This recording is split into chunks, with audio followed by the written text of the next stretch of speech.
I don't know if everyone here knows Stephen, but you will after this. Stephen hit my radar as a guy that like landed on the ground here and just like shook the universe.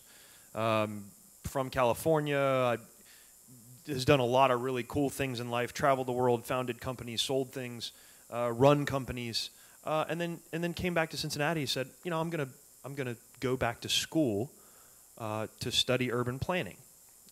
He kind of lives by a philosophy that he talks about bringing location to lifestyle. You'll probably learn more about that here, but it's pretty evident that Stephen was somebody that we need to hold on to.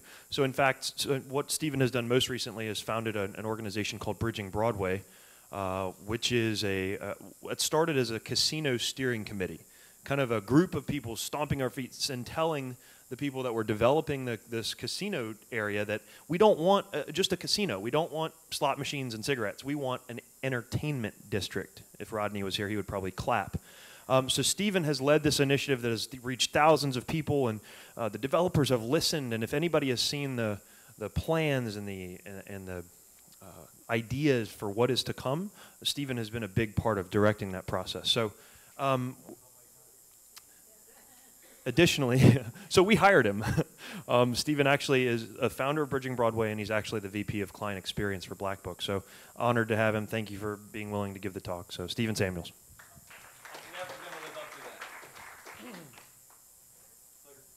Clicker. Right arrow? All right. I'm going to try to lift up some energy because I know Carla's speaking after me, right? Okay. So I was asked to speak on urban versus suburban, and I was a little kind of perplexed on that. And I thought, well, I'm an urban planner, and I could like educate everybody on, you know, the kind of scholastic perspective of what a suburban environment is versus an urban. But I thought that really wasn't appropriate. And what I find myself doing, I think like a lot of you, is I'm a host to the city.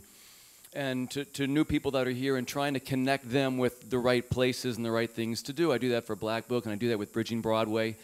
So we have a lot of people, of course, that come here with different lifestyles and backgrounds, and we all, I think, have to answer that question for ourselves. And these people come here with a certain context and perspective, and that's really what we have to speak to. These are our four huge urban settings. Anybody want to take a guess where any of these are? New York, thank you. Chicago? No. No. San Francisco? Denver. So ours looks much different than that. And you know, a lot of people you might know, you know, they say, what's Cincinnati? Cincinnati is that place you fly over at 5,000 feet. And that's what you see at 5,000 feet. And what else is Cincinnati? It's what we hear about in the media and the news and what people say. You know, it's a bunch of crazy Bengals fans playing beer pong. And of course, it's about Jerry Springer. And we're just a bunch of pastoral landscape. And oh yeah, those riots that happened in 2001. And so those are the perceptions that we have to overcome as hosts to our city. When we do meet with people that just moved here or are considering locating here, and I do that, you know, if you ask them, are you interested in an urban environment, their perception of an urban environment can be very different than what we offer here in our city. You know, here's Durango, Colorado, and their urban environment. That's, you know, they think of their little town square as their city. Of course, Los Angeles thinks of their urban environment as something that's just totally congested with traffic. Ask someone what a suburb is. Again, depending on where they're from, it's going to be a different answer. Some people are just going to think about tract housing, which in Cincinnati, you know, brings them outside of our 275 belt usually. Some people understand that a suburban environment can also include shopping and retail in some kind of a town setting. It could be single-family homes, gated communities. So all different kinds of people come when they're looking for jobs here and considering relocating.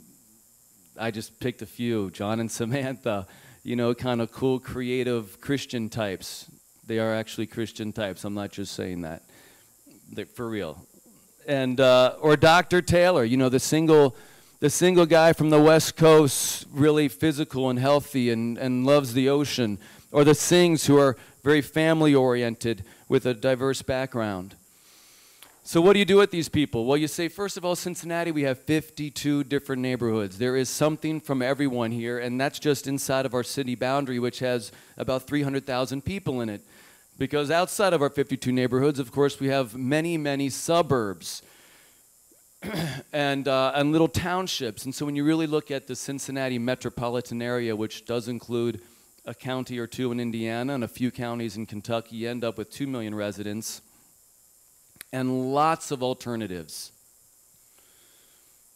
So what I thought I would do with you is see how good you are at determining our neighborhoods based on about a 2,000-foot aerial view, and whether you think this is an urban area or a suburban area. So this particular neighborhood in Cincinnati is 5 minutes from downtown. It has 7 parks, a farmer's market. You can walk around and go to really unique retail and restaurants, but the average house price is only 89 grand. Anyone want to guess where this is? No. North Side, exactly, North Side. And you know what? If you get the feet on the street and you take the time to show someone what North Side's all about, it is funky and cool. They've got, you know, really affordable housing. It's great for families as well as for single people. So it's important that you know, take people to a neighborhood like this and really expose it to them. All right, here's another one. This is going to be easy. Of course, this has the largest collection of Italian architecture in the country in one place, and we've already heard about it a dozen times today. This is what it looks like from about 5,000 feet or 2,000 feet. Of course, it's over the Rhine. We've talked about it a lot, and all the resources that it has to offer people. All right, how about this one? Looks very suburban. The street network, of course, all the cul-de-sacs. It's has one of the best amusement parks in the state, 22 miles outside of the city, 500 businesses, 26,000 residents, excellent school district. Mason, exactly. Get someone to visit Mason and they'll see all that it has to offer. And you know, the parades and the heritage, of course, home to one of the best tennis tournaments all year long in the country, and lots of parks, and that crazy guy who has all the Christmas decorations on his house. How about this one? Kind of weird, isn't it, to look at these areas like from the top? This also has a great school district. It has over 96 acres of green space with 6 parks and a pool and a nature reserve. It's very family-oriented. It's got a little historic town village with retail and restaurants. Median income, I think this is supposed to be, no, that's right, 89,000 and up. What? No. No. Nope, look at this. See, this is your off-ramp, anyone? Through the main drag. Montgomery, very good, Montgomery. Which also, visit Montgomery. Reading about it doesn't count. Flying over it doesn't count. You got to visit it. It's very, I used to live in Montgomery. It's great. They got a farmer's market now. Really cool historic architecture and character. I think this is the last one.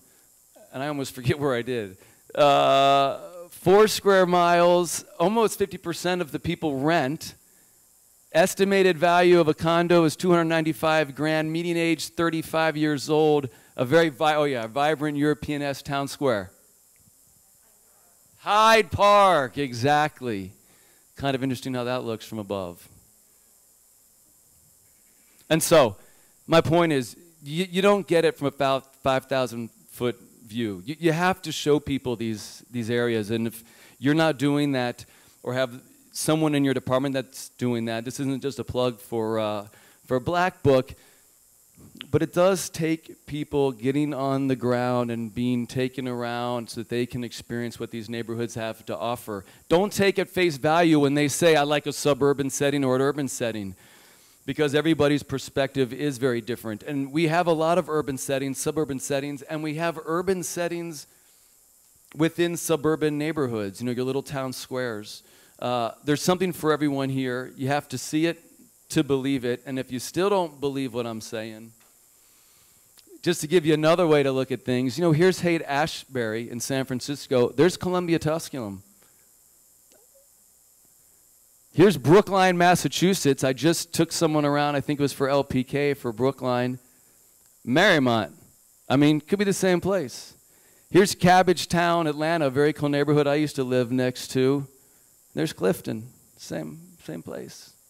So no matter where you're from, you can find your home in Cincinnati that doesn't feel like you've gone too far from where you started. Thanks.